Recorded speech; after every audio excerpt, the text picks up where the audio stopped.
Guys सबसे पहले दिवाली की ढेर सारी शुभकामनाएं। आई होप आप और आपकी फैमिली मस्त होंगे, स्वस्थ होंगे और मज़े कर रहे होंगे। लेकिन कुछ चीज़ें मुझे डिस्कस करनी थी। दिवाली हर बार आती है, लेकिन बचपन से कुछ ऐसे क्वेश्चंस जो मुझे बहुत चुभते थे और मैं इसके पीछे का रीज़न हमेशा जानने की कोशिश करता था। लाइक दिवाली अक्टूबर और नवंबर में ही क्यों आती है।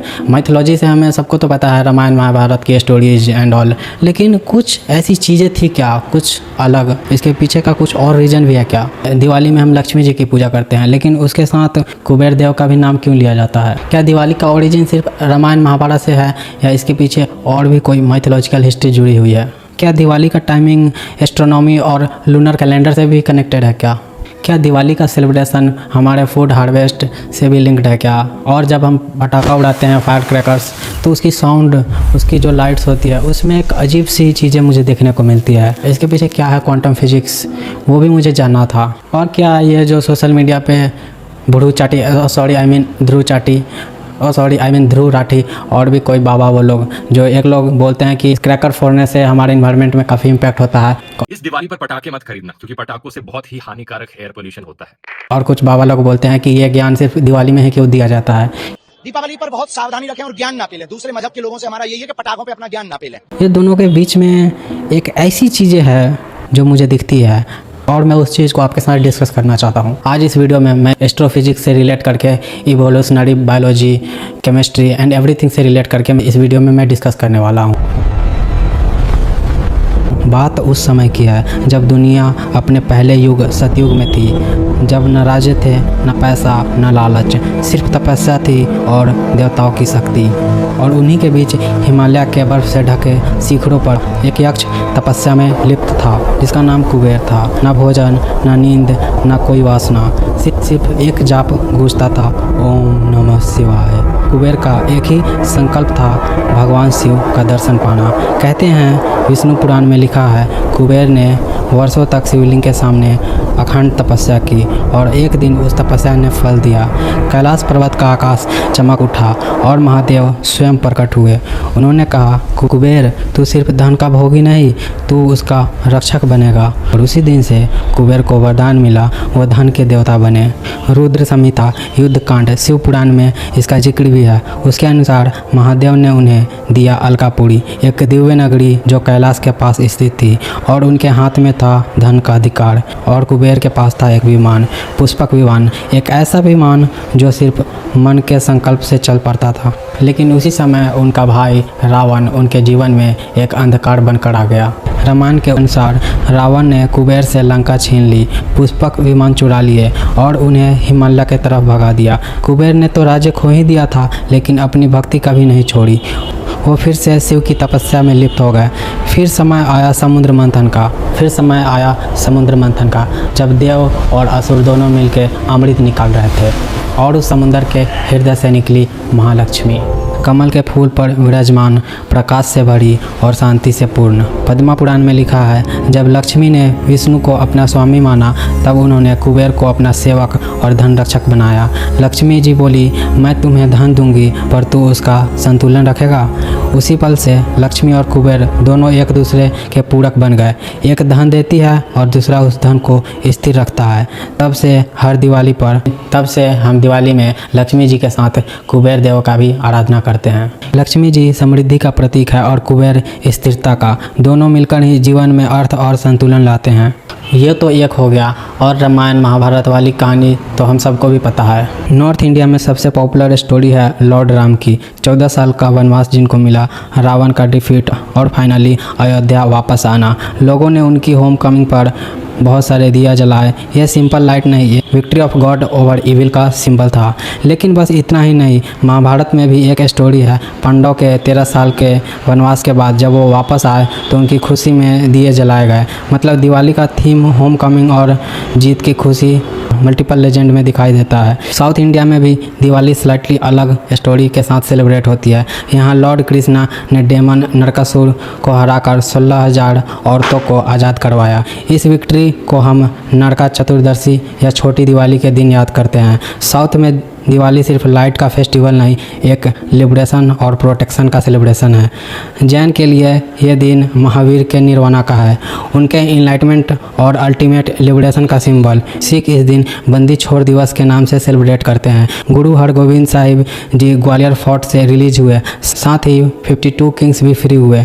लाइट और फ्रीडम का कॉम्बिनेशन। यह फेस्टिवल हर कम्युनिटी में अपनी यूनिक फ्लेवर एग्जिस्ट करता है। जैसे कि वेस्ट बंगाल, असम और उड़ीसा में दिवाली का सेलिब्रेशन गॉडेस काली के अराउंड होता है। डार्कनेस में लाइट का यह सिंबॉलिक और इविल का डिस्ट्रक्शन ग्रैंड पंडाल और नाइट लॉन्ग रिचुअल्स के साथ दिखाया जाता है।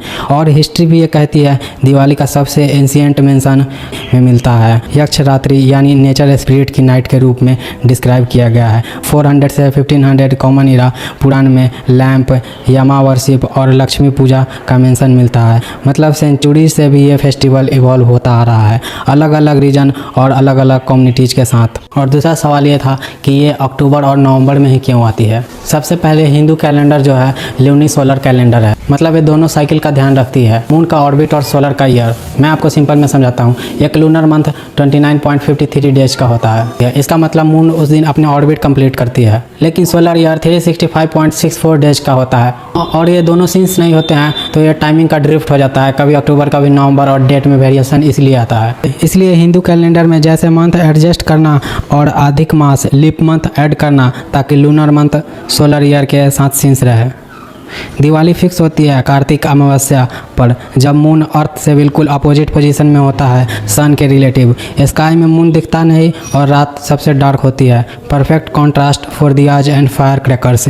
ये एस्ट्रोनॉमिकल अलाइनमेंट ही विजुअल और साइकोलॉजिकल इम्पैक्ट को मैक्सिमाइज करता है। और ये टाइमिंग सिर्फ एस्ट्रोनॉमी नहीं, बायोलॉजी से भी रिलेटेड है। जैसे अक्टूबर नवंबर में नाइट लॉन्ग होती है और कूल होती है, तो हमारी आँख और ब्रेन डार्क लाइट कॉन्ट्रास्ट पे सेंसिटिव होते हैं। फायर क्रैकर की रोशनी और दिया का ग्लो नेचुरली हमारे प्लीजर सर्किट को स्टिमुलेट करता है। और सबसे इंटरेस्टिंग ट्विस्ट, लीप मंथ और कैलेंडर करेक्शन। हिंदू कैलेंडर में एवरी 2 या 3 साल में एक एक्स्ट्रा लूनर मंथ इंसर्ट होता है, अधिक मास, ताकि लूनर मंथ और सोलर ईयर का डिफरेंस करेक्ट हो जाए। अगर ये एडजस्टमेंट ना होता तो दिवाली कभी मिड समर में भी आ सकती थी, लेकिन एंसेस्टर ने इसे केयरफुली एडजस्ट किया ताकि कार्तिक अमावस्या हमेशा हार्वेस्ट के बाद आए और दिवाली का सीजनल और कल्चरल कॉन्टेक्स्ट प्रिजर्व रहे। और ये जो हम लोग फायर क्रैकर्स फोड़ते हैं और उसके पीछे छुपी है क्वांटम यूनिवर्स। फ्यूज इग्नाइट होता है और मॉलिक्यूल्स के एटम सडनली एनर्जी रिलीज करते हैं। हर एटम के इलेक्ट्रॉन अपने डिस्क्रीट एनर्जी लेवल में कूदते हैं, जैसे एक पिंग पोंग बॉल अलग सेल्स में जंप कर रहे हो। जब इलेक्ट्रॉन नीचे गिरता है तो फोटोन रिलीज होता है, और वहीं एक टीनी स्पार्क का लाइट जो हमारे रेटिना पे कलर डॉट्स के फॉर्म में दिखता है। ये फोटोन्स का टीनी फ्लैशेज ही फायर क्रैकर्स के डैजलिंग लाइट का ओरिजिन है। और ये लाइट रैंडम नहीं है, इलेक्ट्रॉन का ऑर्बिट और स्पिन इंटरेक्ट करते हैं। इसे सिंपल मैं तुम्हें समझाता हूँ। मेटल प्लेट है, ठीक है, उस पर इलेक्ट्रॉन आकर गिरे। एक मिनिमम एनर्जी चाहिए होती है जिससे एक फोटोन रिलीज होती है, जिसको हम थ्रेशोल्ड एनर्जी कहते हैं। अगर वो एनर्जी मिल गई तो उसे एक फोटोन निकलेगी, और वो फोटोन एक एनर्जी पैकेट के फॉर्म में निकलेगी, और जिससे हमें स्पार्कल देखने को मिलता है। और सबसे एडवांस्ड इफेक्ट लैम्ब शिफ्ट।